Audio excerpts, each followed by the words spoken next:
মিলনের সময় কোন পজিশনে মিলন করলে খুবই দ্রুত গর্ভধারণ করা যায়?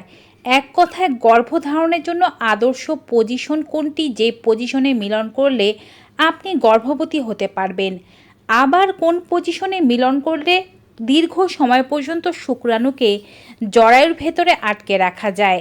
যারা গর্ভধারণের চেষ্টা করছেন এমন অনেক প্রশ্ন তাদের মাথায় থেকে থাকে। আজকের ভিডিওতে সেই প্রশ্নগুলোর উত্তরই আপনাদেরকে দিতে চলেছি। মা হতে চাইলে কমেন্ট বক্সে অবশ্যই লিখে দেবেন মা হতে চাই, যেন অন্যরাও আপনার কমেন্ট পড়ে এবং আপনার জন্য প্রার্থনা করতে পারে। চলুন শুরু করা যাক। গর্ভধারণ করার জন্য একটি আদর্শ নিয়ম হচ্ছে স্বামী স্ত্রীর অসুরক্ষিত মিলন, অর্থাৎ মিলনের সময় কোনো প্রকারের প্রোটেকশন ব্যবহার না করা। দীর্ঘদিন পর্যন্ত এভাবে মিলন করার পরেও হয়তো অনেকে গর্ভধারণ করতে পারছেন না, যার কারণ তাদের কিছু কাজে ভুল রয়েছে। প্রথমত, তারা জানেন না মিলনের সময় কোন পজিশনে মিলন করতে হবে, কোন সময়ে মিলন করতে হবে। গর্ভধারণ করতে চাইলে অবশ্যই মিলন করতে হবে ওভুলেশনের সময়। ওভুলেশন মানে নারীর শরীরের ডিম্বস্ফোটন। সাধারণত তার মাসিকের মাঝামাঝি দিনগুলোতে, অর্থাৎ 11তম দিন থেকে 20তম দিনের মধ্যেই ওভুলেশন হয়। এই দিনগুলোতে একদিন বাদে একদিন বা মোট 48 ঘন্টায় একদিন অবশ্যই মিলন করতে হবে যদি আপনি গর্ভধারণ করতে চান। যাদের নিয়মিত মাসিক তাদের ক্ষেত্রে এটি হয়ে থাকে, তবে যাদের অনিয়মিত মাসিক তাদের ক্ষেত্রে কিন্তু আগে মাসিক নিয়মিত করে তারপরে গর্ভধারণের চেষ্টা করা উচিত। সাধারণত নারীর জরায়ুটি তার ভ্যাজাইনা বা যোনির মাঝামাঝি থাকে, কিছু কিছু ক্ষেত্রে সামনে থাকে। স্বামী স্ত্রী যখন মিলন করে তখন পুরুষের গোপনাঙ্গের অগ্রভাগ নারীর জরায়ুর মুখে বা সার্ভিক্সে গিয়ে একটু পরিমাণে টাচ লাগতে পারে বা একটু আঘাত করতে পারে। এই সময় যখন স্বামী বীর্যপাত করে তখন জরায়ুর মুখ দিয়ে খুবই দ্রুত সেই বীর্যের অংশগুলো বা শুক্রাণুগুলো ঢুকে যেতে পারে, যা নারীকে গর্ভবতী করতে সাহায্য করবে। বিভিন্ন পজিশনের মিলন গর্ভধারণে বেশি সাহায্য করতে পারে, তবে নির্দিষ্ট কোনো পজিশনে মিলন করলে যে আপনি গর্ভবতী হতে পারবেন ব্যাপারটি তেমন নয়।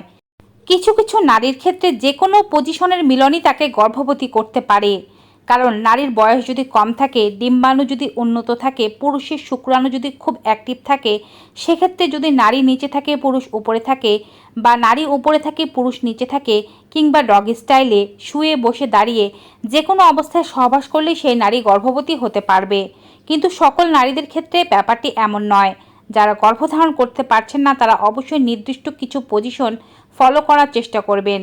কিছু কিছু নারীদের জরায়ু কিছুটা বাঁকা প্রকৃতির হয়ে থাকে, যাকে রেট্রোভার্টেড জরায়ু বলা হয়ে থাকে। পুরুষ যখন বীর্যপাত করে তখন বীর্য সেই নারীর জরায়ু বা সার্ভিক্সের মুখ দিয়ে ঢুকতে পারে না, কারণ সার্ভিক্সটি বাঁকা হয়ে আছে। এর জন্যই তাদের বিভিন্ন পজিশনে সহবাস ট্রাই করতে হবে। কখনো স্বামী নিচে স্ত্রী উপরে, কখনো স্ত্রী নিচে স্বামী উপরে, কখনো ডগি স্টাইল, অথবা কখনো দাঁড়িয়ে বসে, যেভাবে সুবিধে হয়। এতে করে বীর্য যে কোনো একবার যদি সার্ভিক্সের মুখ দিয়ে ঢুকতে পারে, গর্ভধারণের সম্ভাবনা বাড়বে।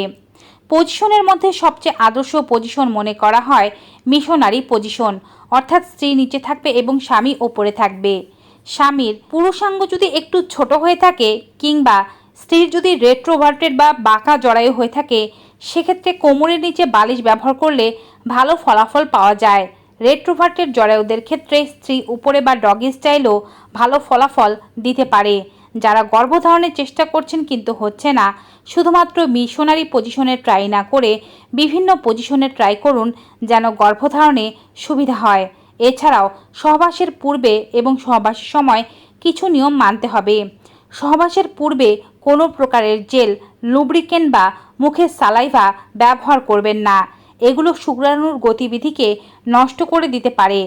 প্রয়োজনে যদি আপনি পিচ্ছিল করতে চান, সেক্ষেত্রে স্ত্রীকে উত্তেজিত করে সহবাস করতে হবে, নতুবা কিন্তু গর্ভধারণে বাধা সৃষ্টি হতে পারে। সহবাসের সময় স্বামী যখন বীর্যপাত করবে তখন ধীরে ধীরে অল্প অল্প করে বারংবার বীর্যপাত না করে চেষ্টা করবে স্ত্রীর সার্ভিক্সের মুখে যতটা কাছাকাছি সম্ভব ততটা কাছাকাছি দ্রুত একেবারে সম্পূর্ণ বীর্যপাত করে ফেলতে। এতে করে বীর্য খুব দ্রুত স্পিডে উপরের দিকে উঠতে পারবে। এছাড়াও মিলন শেষে স্বামী সঙ্গে সঙ্গে স্ত্রীর উপর থেকে উঠে যাবে না, কিছুক্ষণ পর্যন্ত শুয়ে থাকবে স্ত্রীকে জড়িয়ে ধরে, অন্ততপক্ষে 5 মিনিট। স্বামী যখন স্ত্রীকে ছেড়ে যাবে, স্ত্রী সেই সময়ই উঠে যাবে না। অন্ততপক্ষে 20 থেকে 25 মিনিট স্ত্রী চিত হয়ে সেই অবস্থাতেই শুয়ে থাকবে, বা যে অবস্থাতে মিলন করেছে সেই অবস্থাতেই 20-25 মিনিট থাকার চেষ্টা করবে, যেন বীর্য সহজে উপরের দিকে উঠে যেতে পারে। এই 20 থেকে 25 মিনিট পর স্ত্রী পজিশন চেঞ্জ করতে পারে এবং নিজেকে ক্লিন করতে পারে বা ধৌত করতে পারে। এর চেয়ে বেশি সময় অপেক্ষা করার প্রয়োজন নেই, এতে আবার ইনফেকশন হয়ে যাওয়ার একটি সম্ভাবনা থেকে যায়। তারপরে যে অংশগুলো বেরিয়ে যাচ্ছে সেগুলো আসলে অপ্রয়োজনীয় অংশ, তাই সেগুলো ভেতরে রাখতে হবে এমন কোনো প্রয়োজনীয়তা নেই।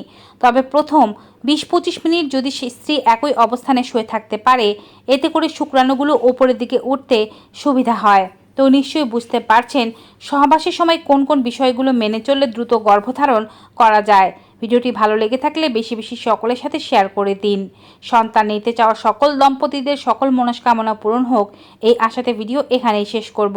সবাই ভালো থাকুন, সুস্থ থাকুন। Goodbye and take care.